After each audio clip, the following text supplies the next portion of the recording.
Hello! Back with another video, and today's video is about the 27 Club.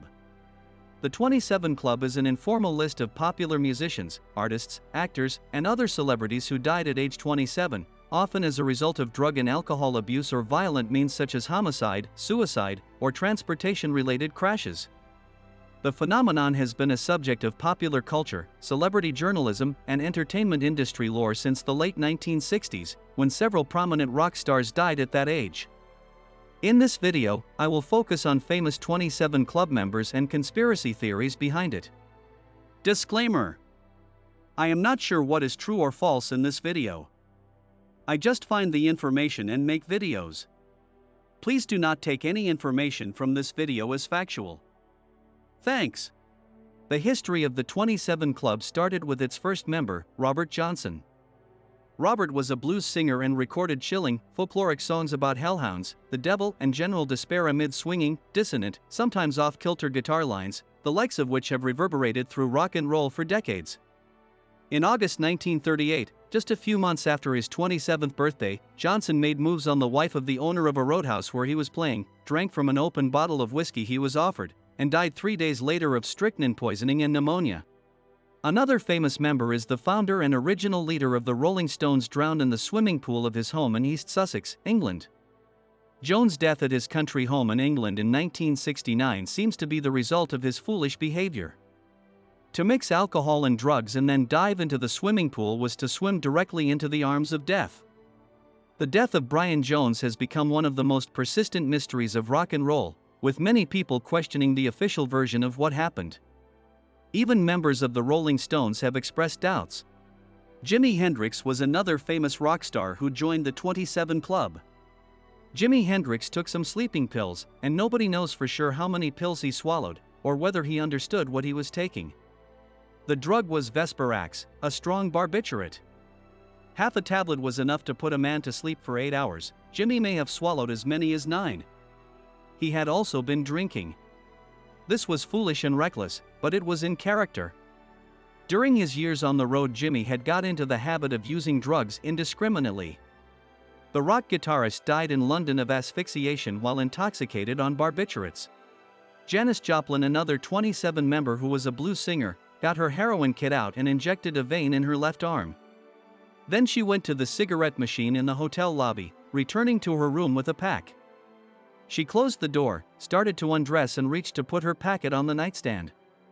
As she did so, she keeled over, hitting her face on the table as she fell to the floor, where she was found dead the next day. Jim Morrison, the lead singer of The Doors, was found in the bathtub of a Paris apartment, apparently from an accidental heroin overdose. Part of the cult of Jim was the coincidence of him dying at the same age as Brian, Jimi, and Janis. The 27 Club link helped reinforce the idea that Jim had been special, that his death was fated, that there was something weird going on. The fact that Jim's girlfriend, Janis Joplin, had died at the same age underlined the weirdness of the coincidence. Jean-Michel Basquiat was an American graphic artist famous for graffiti-inspired paintings. In 1980, he allowed his paintings, which featured colorful, jagged renditions of people often juxtaposed with words, to be featured in a group show. In the years that followed, he collaborated with Andy Warhol on a series of paintings, dated Madonna, appeared in Blondie's Rapture video, and cultivated the myth of the temperamental artist, destroying some paintings and pouring dried fruit and nuts on the head of an art dealer. Along the way, he developed a serious drug problem. Basquiat died of a heroin overdose in his Manhattan studio. Kurt Cobain was a singer-songwriter and frontman for the grunge band Nirvana. Kurt Cobain unalived himself at age 27. He did so with sudden, self-inflicted violence, leaving written evidence of his state of mind. Kurt's substance abuse counselor remembered how worried the musician had been about losing his home in a lawsuit. The term 27 Club was not coined until after the death of Kurt Cobain in 1994, when rock fans noticed an unexplainable coincidence. The similarity was that most rock singers seemingly died when they were nearing 27 years of age. Amy Winehouse was an English rhythm and blues singer who had long battled an addiction to drugs and alcohol, died of alcohol poisoning at her London home. What Amy's state of mind was when she took her last gulps of vodka at home in London in July 2011 is impossible to know. She had said there were things she still wanted to do with her life, but she seemed unable to take action. Despite being a remarkably honest and open person in many respects, she had always been cagey about her inner life. Another member, Anton Yelchin, did a lot of work in his 27 years. From 2011 to 2015 alone, he appeared in 18 films, not including various voiceover gigs, and yet not nearly enough. Finally, Fredo Santana was a Chicago rapper who rose to fame with his cousin Chief Keef died in 2018. No cause of death was immediately revealed. There are theories that explain why most artists died at age 27. The white light theory is a superstition that states that using a white lighter is bad luck and can cause death. Some people claim that all the members of the 27 Club had a white lighter on them when they died. The biggest knock on this theory is that the white disposable Bic lighters simply didn't exist when Hendrix, Morrison, or Joplin died.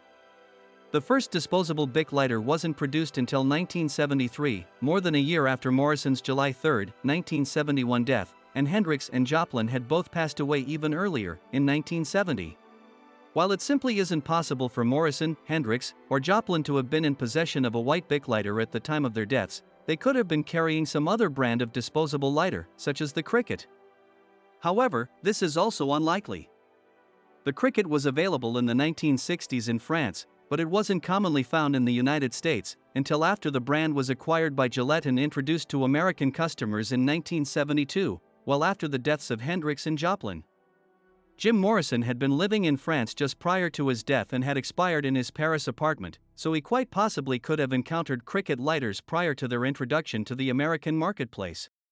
In several biographies of Joplin, Hendrix, and Morrison found no mention of lighters being in their possession at the time of their deaths.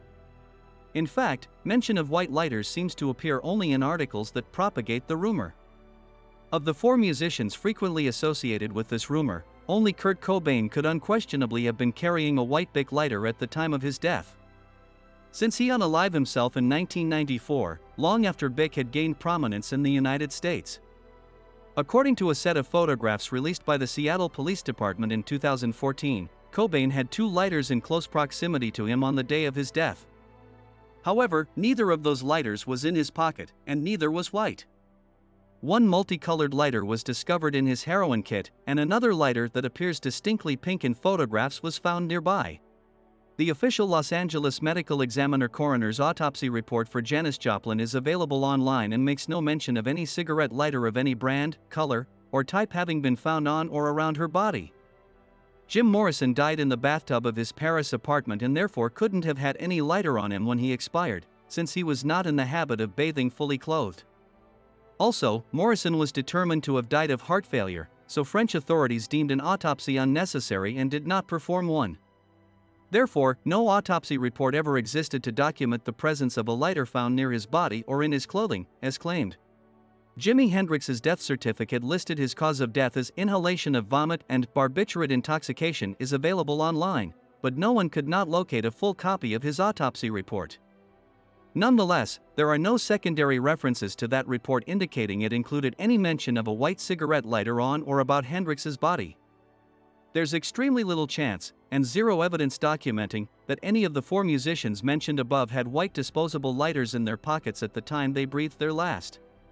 So, let's dive into the second theory, the crossroad theory. The crossroad theory states that some musicians made a deal with the devil at a crossroads in exchange for fame and talent. However, the price they had to pay was their souls and their lives at 27. This theory is based mainly on the story of Robert Johnson, who was said to have sold his soul to play the blues.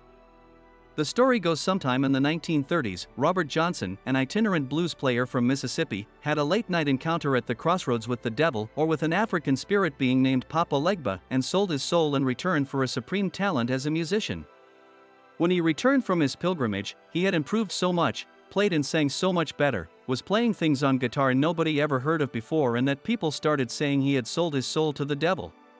Brian Jones, Jimi Hendrix, Janis Joplin, Jim Morrison, Kurt Cobain, and Amy Winehouse, according to People, they all sold their souls for fame, only to die at 27 so the devil could collect his dues. The method may differ: drowning, drug overdose, heart failure, suicide, but they always died before their 28th birthday. It's no secret that the 27 Club and the Illuminati are closely related. Some say that the Illuminati are responsible for this cultural phenomenon that mysteriously claims the lives of many popular 27-year-old musicians, artists, and actors.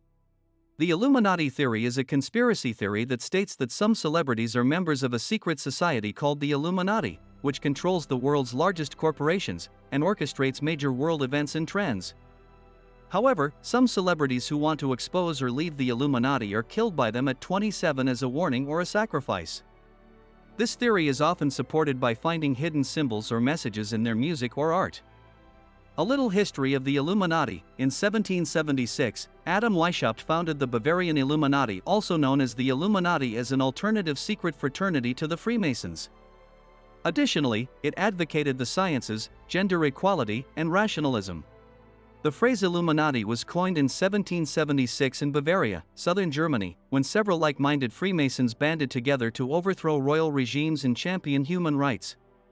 Their little movement was quickly discovered and shut down within 10 years. Or so the official story goes. In 1785, the Illuminati apparently disbanded when secret societies were made illegal. But many conspiracy theorists like Mark Dice and David Icke believe that the Illuminati lived on in secret and transformed into a new and much darker version of itself. Since living in secret, the Illuminati's primary goal became achieving world domination through the destruction of governments, nations, churches and families and the creation of a new world order. Unofficially, this clandestine group moved out across Europe, founding lodges and recruiting men of refinement to their cause. They assisted with the American and French revolutions and remained the hidden hand of history to this day. There are clues everywhere that point to a secret organization. Occult symbolism can be found in almost all major music videos, concerts, merchandise, and album covers. So, the question is, what is their interest in the music business? And the answer is simple: music is power. Music is used as a tool to manipulate the masses. Music in the media has the power to influence our thoughts and behavior. Hundreds of scientific studies have proven that music can have a profound effect on human emotion, sensory perceptions, and behavior. If you listen to music of today's era and if you pay close attention to certain mainstream artists like Rihanna, Katy Perry, and Miley Cyrus, you can see a lot of occult symbolism. For example, Rihanna's music videos also have Illuminati symbolism in them. However, her video for the 2007 single Umbrella is obviously full of sinister imagery. Even the album the song was taken from is called Good Girl Gone Bad, which might highlight the Illuminati's occult desire to pervert its audience. So, what happens if you oppose the Illuminati? In September 1996, rapper Tupac Shakur was shot dead in Las Vegas. Not just an ordinary artist, Tupac was also a poet and activist who spoke out against capitalism and oppression. His final studio album was thought to have angered the music industry or possibly the Illuminati. Many fans suspect that Tupac was murdered by the Illuminati for insulting them. Let's move on to our final theory: Saturn return. Saturn return is when Saturn comes back to your natal Saturn. It takes the planet 29.5 years to return to where it was when you were born, and the approaching planet might often shake the core of your foundation with some harsh reality checks. This normally starts at the age of 28, or in your 27th year, and lasts until around 30.